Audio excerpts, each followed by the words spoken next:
Hi, we enter into Genesis 19 today in the amazing story of the two angels that Abraham and Sarah had provided such generous hospitality to, leaving them and heading down to Sodom to see if what Yahweh had heard about the outcry from Sodom was true or not, and whether or not there are 10 just people justifying saving the city or not. I'm very excited to be entering into this story because it's one of the most abused passages in the entire Bible.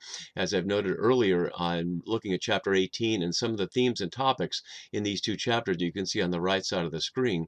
It's long been badly misinterpreted as something about a city full of homosexuals, as if there could be such a thing, and as if that whole concept isn't wildly anachronistic in the time period of the Bible, as we'll see. But it's about time, it's long past time, to remove any association of this story from anything about homosexuality, which has absolutely nothing to do with whatsoever. I hope I stated that clearly enough. But it's not just a matter of my opinion, it's a matter of using the same tools we've been using in all these videos to separate out interpretations that don't take account of the language and the cultural context and those that do. So there'll be plenty of room for interpretation, but homosexuality is outside the bounds of any way to interpret what's going on in these chapters. And as we saw last time, even among Hebrew Bible or New Testament authors who deal with the story, that only one time out of a dozen interpretations inside the Bible is there anything about sexuality at all. And even then, it's not homosexuality, it's the more generic porneia. But we'll look at that more later. So what we do need to look at is how the authors create this story as a contrast story with chapter 18 in many ways, and as part of the larger contrast that we've been seeing throughout Genesis between living in cities and the civilized way of empire versus living on the earth that was Yahweh's intention from the beginning of the creation story back in chapter 1 as we go. So I won't go back over some of these themes and topics. Obviously, homosexuality is one of them. And if you're interested, go back and watch the video at the beginning of chapter 18 and we'll look at that. Uh, we also have been looking at the structure of Sodom and Gomorrah all the way from 1816, which is obviously before the chapter we're on now, through 1929. Last time we looked at how what some scholars see as an insertion when Abraham argues with God about the nature of divine justice is certainly not an insertion. That's just a failure to understand the structure of the story and how it all fits together. Because as we saw last time, there are a number of key words in this section that are only in its parallel chiastic side over here on the C prime part. So this was very much connected with it. And now what we're seeing as Abraham stays watching, as we saw here, return to his place, and we'll see at the end that he's watching from the hillside, down here on the other side, to see what the fate of Sodom is and whether there were 10 just people or not, which of course we know there are not. Something we also looked at last time, but I won't go back over this. I provided a chart for it in more detail in this, were internal biblical interpretations of the story, both in terms of what the sin of Sodom is, generally hospitality, but also in its relationship with Jerusalem, so that we could understand that perhaps what's going on in this story in the cultural context of its writing, it might take place in the period of Persian control after the Babylonian exile, when the folks who are the remnant of Jerusalem, or the folks who were returned exiles, are wondering if God destroys Persia, will if they be saved if they are just? So it could well be about them within a Sodom that is meant to be parallel to Jerusalem. There are also quite a number of parallels between the flood story that we saw earlier and the Sodom story. I won't go over all these, but you can see those. And of course, I'll post this on the webpage so you can see them more in detail.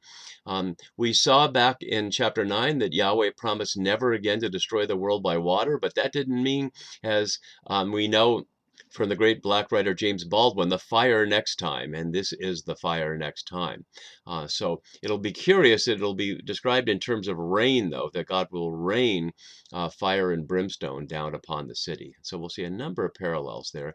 And that will underscore the fact that, as we saw in the flood story, it was a failure to begin a fresh start with humanity. It did not cure the problem of human free will that was inclined toward evil. And this will, of course, not change anything either. But as we saw last time, there are many aspects of the ongoing narrative in chapter 18 and 19 that suggest we are about a new start, that Abraham and Sarah are in many ways parallel to Adam and Eve, and the city of Sodom is parallel to Cain's city, Enoch, that we saw back there.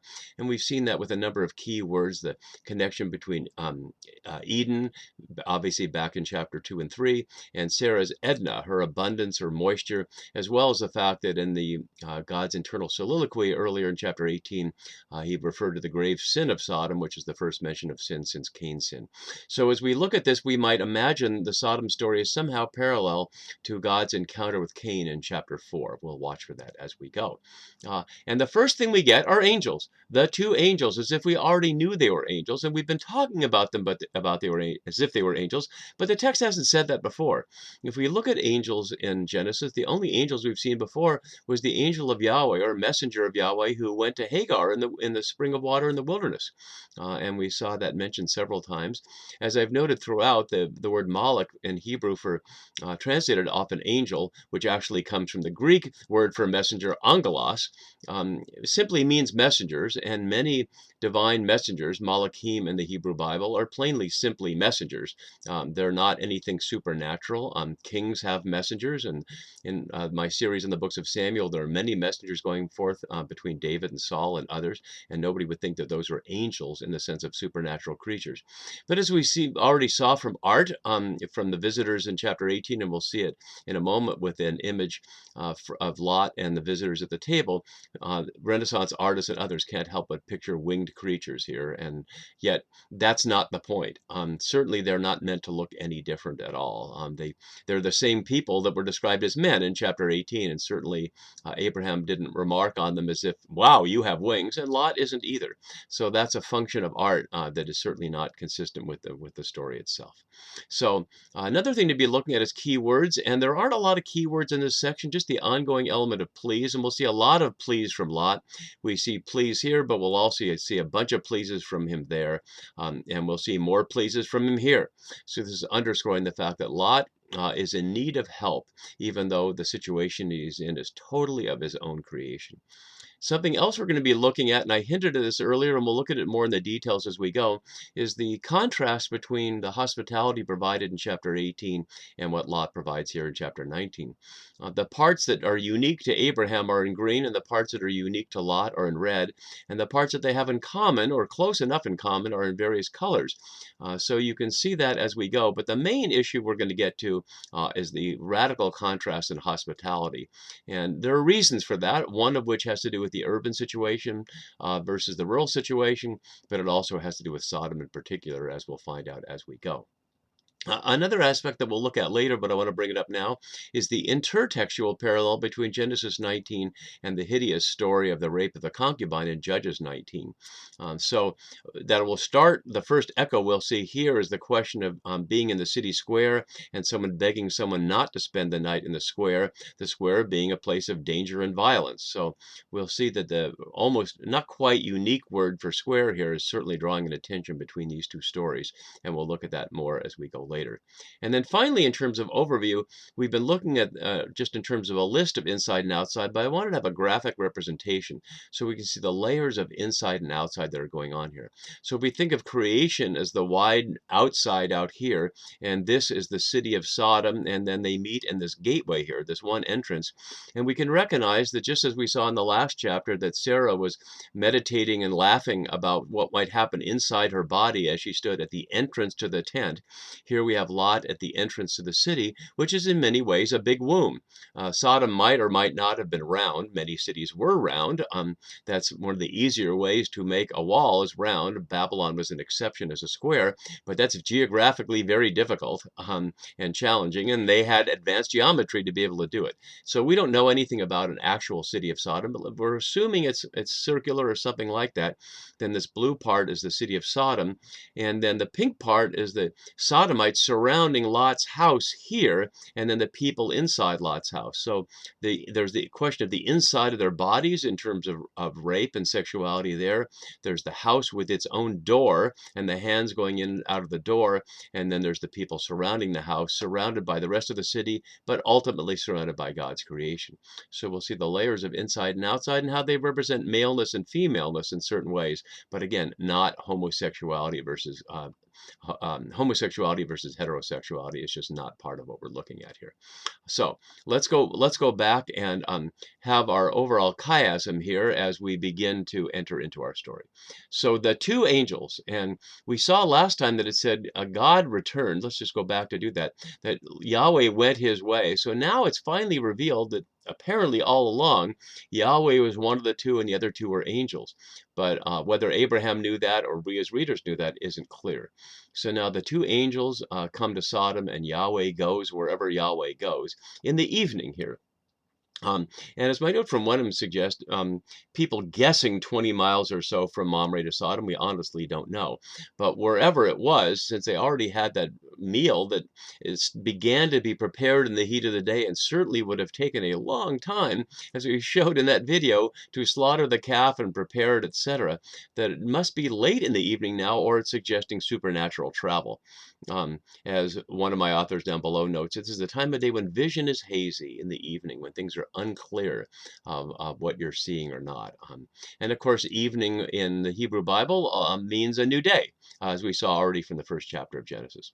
So Lot was sitting in the gateway of Sodom, and so many things about this initial verse here are already deeply suspicious.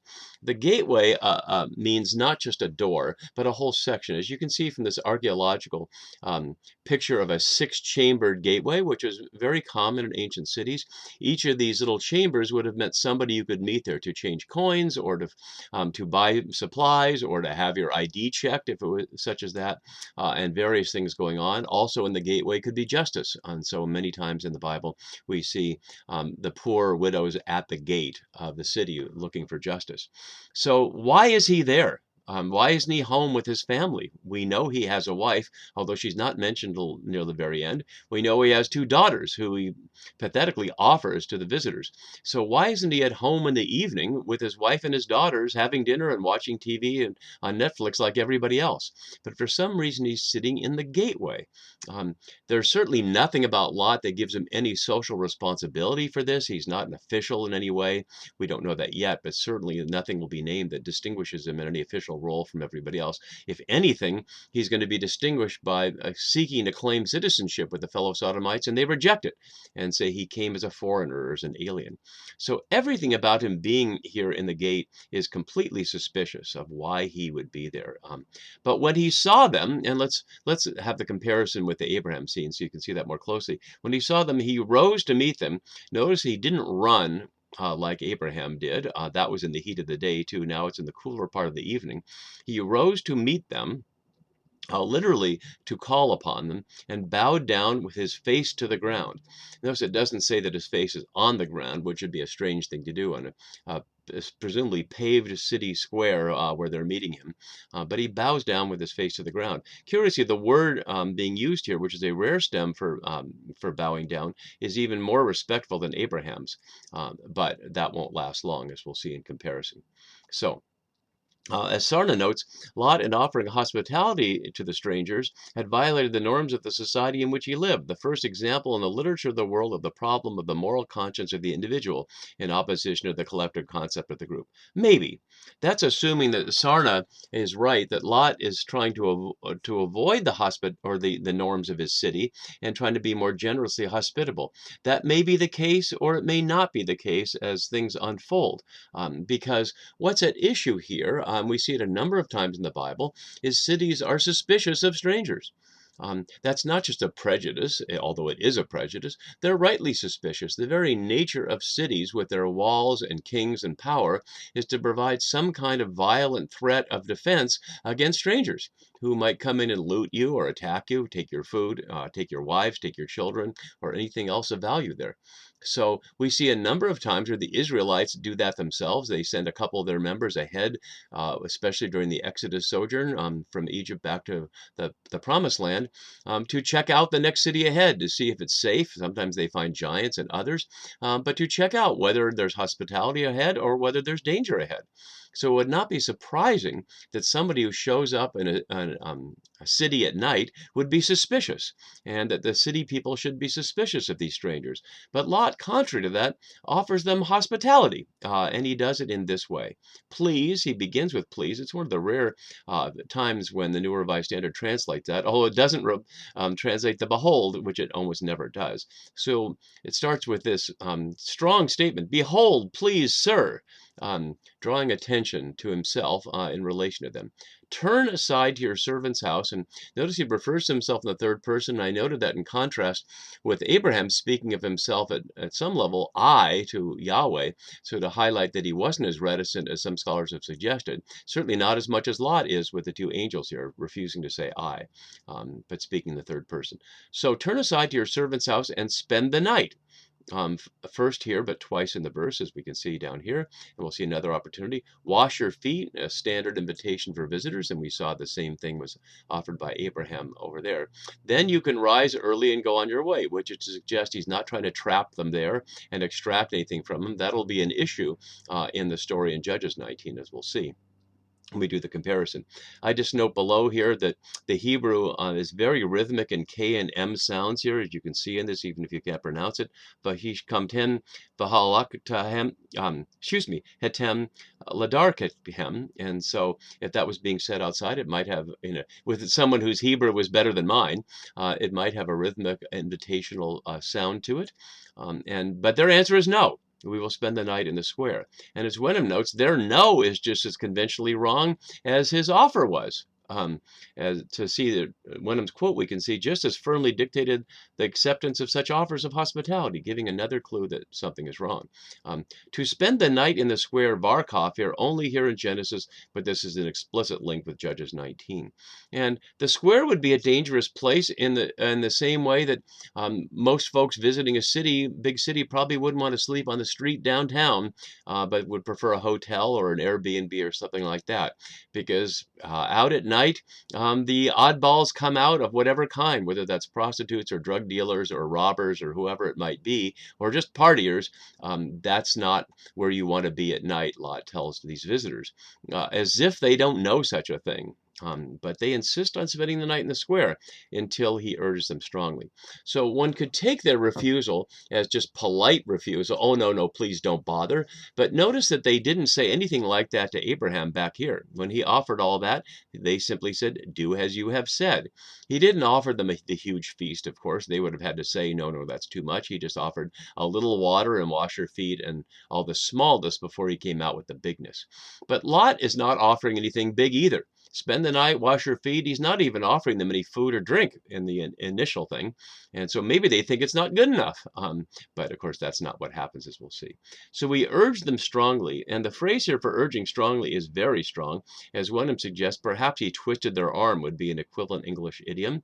That's interestingly used a couple of times in the New Testament as well, in the Road to Emmaus story and in Acts 16, where Paul and his friends find themselves in a parallel situation in a big Greek city at the time. So that echoing this story here to highlight that strangers, it's dangerous for strangers to stay in the public square of a city then or later. So urging them strong, they agreed and turned aside and entered his house. And so now they're inside this inner circle here, inside the house. And he made them a feast, but the word for feast here, mishteh, implies a drunken party. And I note that all of the mishtehim that are made in the Bible are all made by men. And we note that Lot's wife still isn't here. He entered his house and he made them. Again, no reference to the wife or daughters here at all. You'd think it was only men there. And every other time that there's a mishteh, it involves drinking. Let's look at this one in 26:30 we see. So he made them a feast and they ate and drank. And that was Isaac making a feast there. And he baked unleavened bread, which is to say matzah, is the first use of matzah in the Hebrew Bible, but it's of course associated with the Exodus story in Exodus 12. I note that what Abraham made was described as cakes, and I showed pita bread because it's a different word there, and that seemed to suggest cakes, although Sarah was the one who made him. This is matzah, and that's the explicit reference at the Exodus. And that reminds readers perhaps that why couldn't Abraham have argued that you could mark the doorposts of the just people in Sodom just like you had the devouring angel tell them to do in the Exodus story? But that was not the choice that happens here. So that does suggest, though, parallel with the Exodus story and whether Lot and his people will be getting out before the destruction comes. So with that, they ate. And we'll stop there, but as I do, I just want to note the direction that we're going in this scene here, because Uh, Before they even lay down, the men of the city surround the house. And there's another parallel here where the question of where somebody is. And so, see, that will link this directly to what follows here. And what follows could hardly be more contrasted. Rather than laughter, we're going to hear threats of rape. And that's where we'll continue next time. See you then. Bye bye.